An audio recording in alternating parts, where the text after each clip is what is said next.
Bismillahirrahmanirrahim. Assalamualaikum, bertemu kembali dengan saya Romanas Prasetyo, masih dalam rangkaian tutorial mengenai Excel, dan kali ini saya akan membagikan satu tips atau trik yang bisa rekan-rekan pakai untuk mengenerate satu random data. Jadi untuk kebanyakan teman-teman yang masih menuliskan data dengan manual, mungkin cara ini akan bisa sedikit banyak membantu ya untuk mengenerate satu random data. Random data biasanya rekan-rekan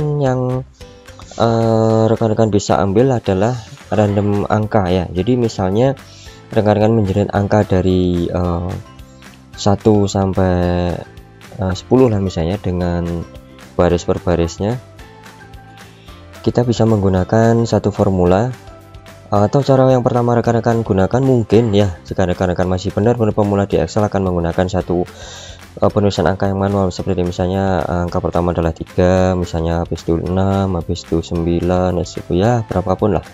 Akan tetapi untuk rekan-rekan yang sudah menggunakan Excel dan sudah mengenai beberapa formula, akan menggunakan satu formula yaitu random ya, random seperti ini ya, ran ini.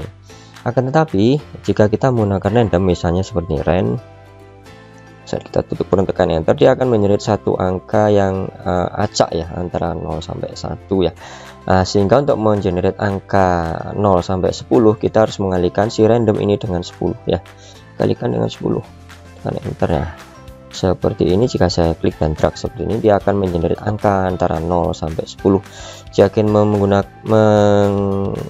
mendapatkan satu angka yang bulat, kita bisa menambahkan satu formula lagi di depannya, itu in atau integer seperti ini ya. Kurung tekan enter, hasilnya akan berupa angka bulat seperti ini ya. Akan tetapi ketimbang saya menggunakan ran, saya lebih suka menggunakan ran between, karena dengan menggunakan ran between ya, ran between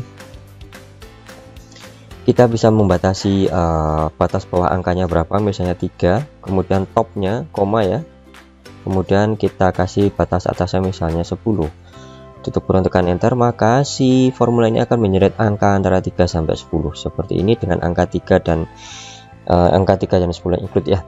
Jadi sebenarnya cukup gampang untuk mengenerate satu random data jika data tersebut berupa angka. Nah, masalahnya bagaimana cara kita mendapatkan random data dengan keperluan kita adalah merandom data berupa teks. Misalnya seperti ini ya. Misalnya saya ingin buat satu data dummy atau data yang ya asal-asalan ya. Misalnya saya ingin menggunakan sales ya, sales seperti ini. Saya mempunyai 5 sales dengan value ya, dengan penjualan lah, atau ini kita tuliskan saja penjualan. Kita bisa saja merandom data penjualan dengan ran between tadi, ran between misalnya 100 sampai 700, kurung tekan enter ya. Kita bisa klik dan drag seperti ini. Nah, kita sudah mendapatkan angka acak dengan memanfaatkan satu formula ran between. Jika kita tidak ingin angka ini berubah terus, kita bisa melakukan Ctrl C atau copy, kemudian klik kanan base value seperti ini, maka angkanya kan sifatnya tetap atau statis. Nah, bagaimana cara kita merandom data dengan sales? Misalnya kita mempunyai 1, 2 atau 3 sales, bagaimanakah kita melakukan peletakan data acak di sini ya? Saya cenderung menggunakan gabungan antara ran between dengan choose. Nah, choose itu apa sih? Kita coba ya, atau kita praktekkan dulu hasil akhirnya ya. Saya menggunakan di sini ran between, kemudian batas atas batas bawahnya adalah misalnya 1 ya, kemudian batas atasnya adalah 3. Saat saya tekan enter, hasil yang saya peroleh adalah 1 antara 3 seperti ini ya. Ini jelas ya, saya undo dulu. Jadi saya akan menggabungkan ran between ini dengan choose ya, choose. Kemudian koma, saya tuliskan di sini misalnya sales, atau saya tuliskan nama saja, misalnya sales misalnya Anto, kemudian sales Dwi, kemudian koma lagi, double quote lagi, sales Bagas lah ya misalnya, yes, kurung ini tukang kurang double quote ya, seperti ini. Saya tekan enter, kita akan mempunyai satu data acak sales Dwi. Jika kita klik dan drag ke bawah, nah datanya pun sudah acak, kita sudah mempunyai data sales yang acak. Dan saat kita merubah angka di sini misalnya 450, nah datanya pun juga akan berubah. Jika rekan-rekan tidak ingin datanya berubah sama seperti tadi, kita harus copy seperti ini, kemudian klik kanan dan paste value. Nah sekarang kita balik lagi ke formula yang kita buat tadi, gabungan antara si range between dan choose.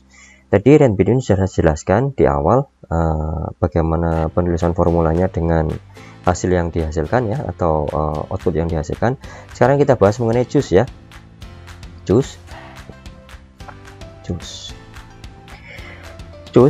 ada dua parameter. Yang pertama adalah index numbernya, kedua adalah value-nya. Jadi misal kita mempunyai 3 value ya, saya tuliskan dulu misalnya index numbernya saya tuliskan 2, kemudian koma, value-nya bisa apapun, bisa teks seperti ini misalnya saya, kamu, dia ya, seperti ini. Si choose ini akan melihat pertama kali indeks nomornya berapa. Oh ternyata angka 2, berarti dia akan mengambil data kedua dari deretan array yang ada di sini. Jadi jika kita hitung 1, 2, maka yang akan dihasilkan adalah kata kamu. Jika di sini saya tekan enter, hasilnya pun akan kamu. Nah jika di sini saya ganti dengan angka 3, apa nanti dihasilkan? 1, 2, 3, ya hasilnya adalah dia. Ya, jadi bisa dipahami ya. Nah, tadi saya menggabungkan antara choose dan range between, sedangkan salesnya sudah saya tulis ya tadi ya di sini ya. Sales tadi. Sebenarnya saya lakukan hanyalah mengganti indeks nomornya di sini dengan angka yang acak yang kita dapatkan dengan range between tadi. Jadi saat saya tambahkan di sini range between berapa? Karena di sini ada 3 item ya, kita tuliskan saja 1,3. Ada kurung, saya tekan enter, ya sudah menjadi kamu. Saat saya klik di sel lainnya, tekan enter lagi, ya berganti dengan saya ya. Jadi pada dasarnya penggabungan choose dan range between bisa kita gunakan untuk berbagai keperluan saat kita memerlukan random data, baik itu angka, teks, ya apapun lah. Jadi misalnya rekan-rekan punya data siswa ya, misalnya di sini saya ganti dengan nama siswa lah ya. Ini nanti saya ganti dengan kelas ya, atau nomor bangku, atau apapun lah. Jadi nanti saat kita ingin mengenerate random data ya, saya balikin dulu sales. Kita bisa memanfaatkan choose dan range between.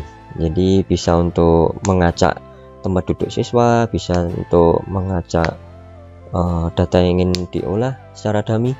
Jadi menyesuaikan saja kebutuhan rekan-rekan di tempat kerja. Oke ya, demikian tutorial kali ini, mudah-mudahan bisa dipahami buat rekan-rekan yang belum belajar. Silahkan diulang jika memang belum paham. Untuk kritikan, masukan, dan hujatan silahkan dituliskan di kolom komentar. Kemudian buat rekan yang belum subscribe, mohon dengan sangat silahkan subscribe agar tidak ketinggalan video tutorial yang selanjutnya. Baik, bertemu lagi dengan saya Mas Prasetyo masih dalam rangkaian tutorial Excel yang lain. Assalamualaikum warahmatullahi wabarakatuh.